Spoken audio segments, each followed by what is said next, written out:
Baik, perkenalkan nama saya Adnan Alan Fauzi dengan NIM 114230137 dari Teknik Lingkungan Angkatan 2023 asal dari Klaten.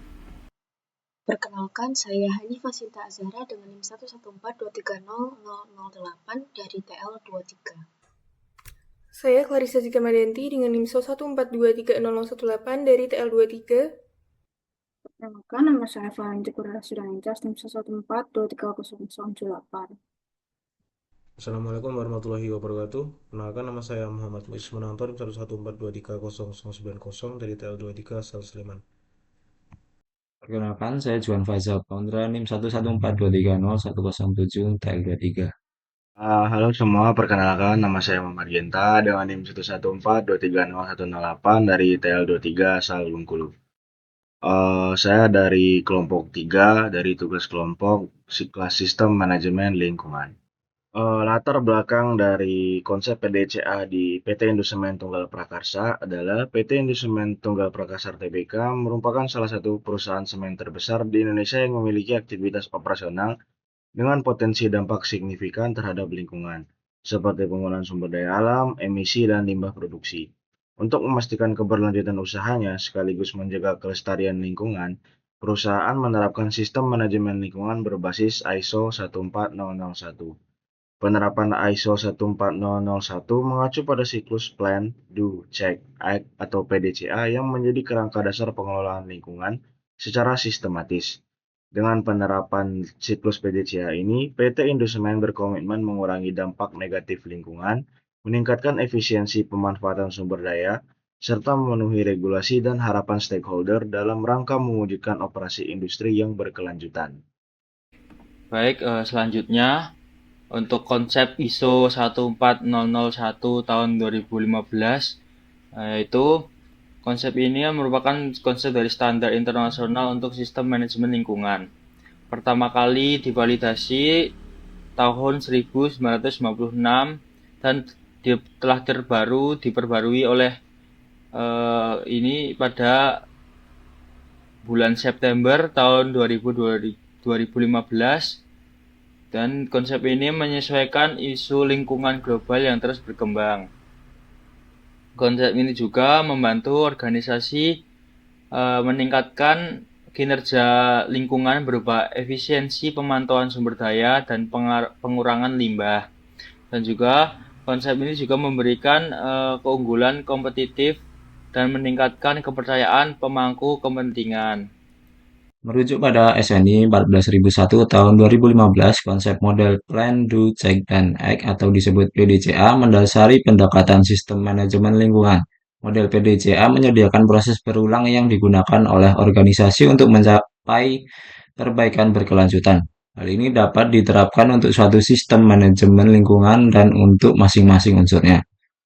Secara umum, pada tahap plan adalah menetapkan sasaran lingkungan dan proses yang diperlukan untuk mendapatkan hasil yang sesuai dengan kebijakan lingkungan organisasi. Kemudian pada tahap do, menerapkan proses yang telah direncanakan. Pada tahap check, memantau dan mengukur proses terhadap kebijakan lingkungan termasuk komitmen lingkungan dan kriteria operasi serta laporan hasilnya. Kemudian pada tahap act, yaitu melakukan tindakan untuk perbaikan berkelanjutan. Nah, berikut adalah implementasi dari PDCA di proses pendistribusian semen Big Bag di PT Indosemen Tunggal Prakarsa Plan 14 Citerep. Pada tahap plan, terdapat identifikasi masalah di mesin, alat, dan bahan terutama terkait fasilitas bongkar muat yang kurang memadai. Kemudian pada tahap 2 mengusulkan dan melaksanakan perbaikan seperti forklift dan rantai spreader. Kemudian pada tahap cek, evaluasi dengan penggunaan check sheet dan SOP distribusi untuk memastikan perbaikan efektif. Dan yang terakhir adalah pengendalian dan standarisasi proses distribusi termasuk penerapan ISO 9001-2015, pelatihan SDM untuk menurunkan angka defect. Nah, pada penerapan PDCA ini berkontribusi meningkatkan kinerja operasional secara berkelanjutan dan efisiensi penggunaan energi. Misalnya di plan 14 Citrop ini adalah untuk inovasi ramah lingkungan dan penghematan biaya. PDCA ini juga digunakan untuk menganalisis penyebab dominan masalah, melakukan perbaikan, dan monitor hasilnya. Nah, selanjutnya untuk yang kedua ada pengimplementasian konsep PDCA atau Plan Do Check Act yang diterapkan untuk meminimalkan biaya distribusi produk semen dengan metode saving matrix pada PT Indo Semen Tunggal Prakarsa Tbk pada Plant Cirebon. Nah, untuk tahapan yang pertama yaitu plan, mereka mengidentifikasi masalah distribusi seperti tingginya komplain dari mitra akibat truk menganggur dan biaya transportasi yang tidak efisien. Kemudian yang kedua adalah tahapan do, perusahaan mengumpulkan data terkait permintaan setiap gudang, lokasi, jarak, serta kapasitas truk. Kemudian menghitung rute distribusi dengan metode saving matrix menggunakan pendekatan nearest neighbor dan nearest insert. Tahapan yang ketiga atau check membandingkan hasil perhitungan kedua pendekatan tersebut termasuk jarak tempuh, rute optimal, jumlah truk yang dibutuhkan, serta biaya distribusi. Dan tahapan terakhir yaitu act, perusahaan memilih rute distribusi yang paling efisien yaitu menggunakan pendekatan nearest insert karena menghasilkan biaya transportasi yang lebih rendah dan juga jarak tempuh yang lebih optimal. Nah, dari penerapan konsep PDCA menggunakan metode saving matrix ini, perusahaan mampu meningkatkan efisiensi distribusi, mengurangi biaya operasional, serta meminimalisir truk yang menganggur sehingga keluhan mitra dapat ditekan. Selanjutnya, terdapat implementasi manajemen lingkungan berbasis ISO 14001 atau 14001 tahun 2015 pada PT Indo Semen Tunggal Prakarsa, di mana mereka melakukan 4 program, yaitu yang pertama pengendalian emisi debu dengan melakukan penggantian electrostatic precipitator dengan back filter pada tahun 2017 dengan hasil turunnya emisi debu. Kemudian yang kedua adalah pengendalian kebisingan, di mana mereka melakukan penggantian 1585 unit belt conveyor dengan tipe low noise conveyor dengan hasil turunnya tingkat kebisingan menjadi 48 desibel. Kemudian yang ketiga adalah penerapan prinsip 4R atau reduce, reuse, recycle, dan recovery dengan melakukan pengurangan limbah produksi, pemanfaatan kembali material, daur ulang, dan pemulihan energi. Dan yang terakhir adalah program CSR lingkungan, di mana mereka melakukan 4 program. Yang pertama adalah Quarry Life Award, yaitu edukasi keanekaragaman hayati. Kemudian yang kedua ada Eco-Friendly Village, yaitu aksi perlindungan dan pengelolaan lingkungan.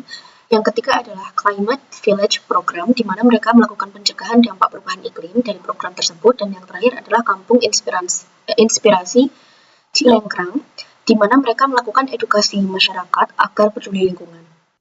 Selanjutnya ada gambar inovasi di mana terdapat lubrikasi dengan minyak pelunas bekas, di mana pada pelaksanaan program ini tuh berdampak pada waste embed value-nya, di mana terdapat pengurangan limbah B3 oli bekas melalui penggunaan kembali yang sebelumnya itu dari mesin produksi terus digunakan ke pemanfaatan LP3, tapi sesudah itu digunakan ke mesin produksi dulu, lalu dipakai ke rantai mesin. Jadi dia tuh ngurangin limbah B3 melalui penggunaan kembali minyak pelunas bekas untuk pelumasan rantai.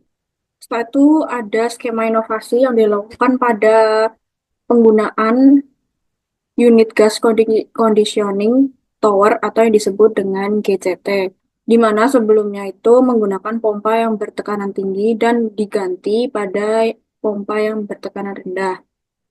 Namun pada perubahan pompa ini tuh dia tetap menjaga temperatur outlet millnya tetap di 120 Celcius. Lalu selanjutnya untuk peningkatan rasio penggunaan bahan bakar alternatif, di mana berdasarkan perhitungan itu yang didapat dari proyek inovasi ini tuh didapatkan penurunan emisi GRK terjadi dari hasil substitusi penggunaan batu bara dengan bahan bakar alternatif sebesar 78,008 ton. Lalu selanjutnya terdapat gambar inovasi yaitu konversi penggunaan forklift diesel ke forklift elektrik untuk handling semen pallet di packing P14. Selanjutnya itu manfaat dari penerapan ISO 14001 bagi produsen, yaitu mengurangi potensi konflik antara pekerja dengan pengusaha dalam penyediaan lingkungan kerja yang layak dan sehat. Yang kedua, meningkatkan produktivitas pekerja melalui efisiensi waktu dan biaya. Yang ketiga, menjembatani pemenuhan peraturan lingkungan dengan lebih terencana dan terstruktur. Yang keempat, penggunaan sumber daya alam yang lebih bijaksana menuju terciptanya ekoefisiensi. Yang kelima, menjaga citra industri agar tidak selalu dikaitkan dengan pencemaran lingkungan. Kemudian bagi lingkungan, yang pertama yaitu berkurangnya pencemaran lingkungan melalui penurunan penggunaan bahan-bahan kimia berbahaya. Yang kedua, pengurangan limbah berbahaya. Yang ketiga, mengurangi gangguan sosial akibat aktivitas industri seperti kebisingan, polusi air, polusi udara, dan kemacetan. Yang keempat, peningkatan tanggung jawab sosial perusahaan.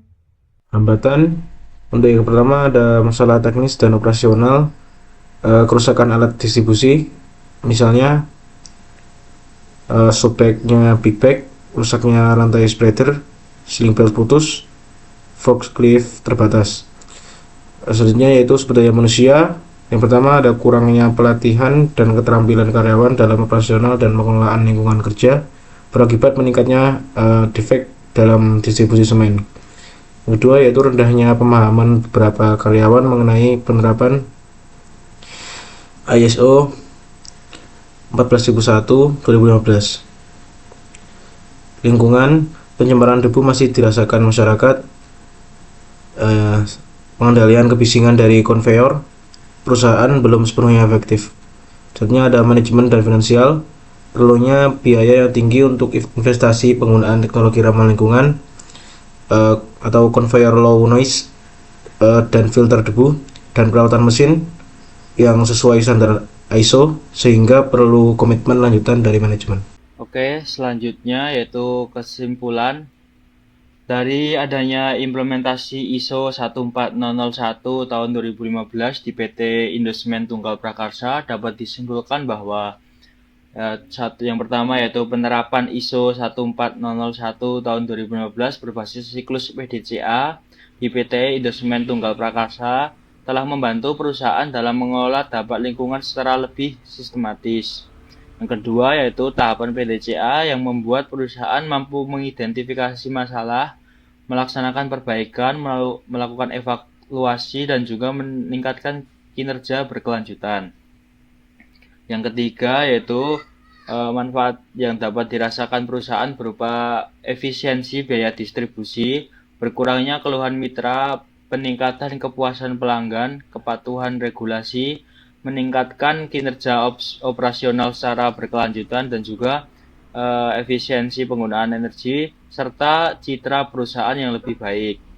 Dan yang terakhir yaitu beberapa hambatan juga dihadapi seperti keterbatasan fasilitas teknis dan kerusakan alat, kurangnya pelatihan dan kesadaran karyawan, keluhan terkait debu dan kebisingan, serta kebutuhan investasi tinggi yang menuntut komitmen manajemen secara konsisten. Berikut merupakan daftar pustaka yang kami gunakan sebagai referensi dari pembuatan PPT ini. Sekian yang dapat kami sampaikan. Apabila ada kesalahan kata maupun perbuatan, kami mengucapkan mohon maaf, dan atas perhatiannya kami ucapkan terima kasih. Wassalamualaikum warahmatullahi wabarakatuh.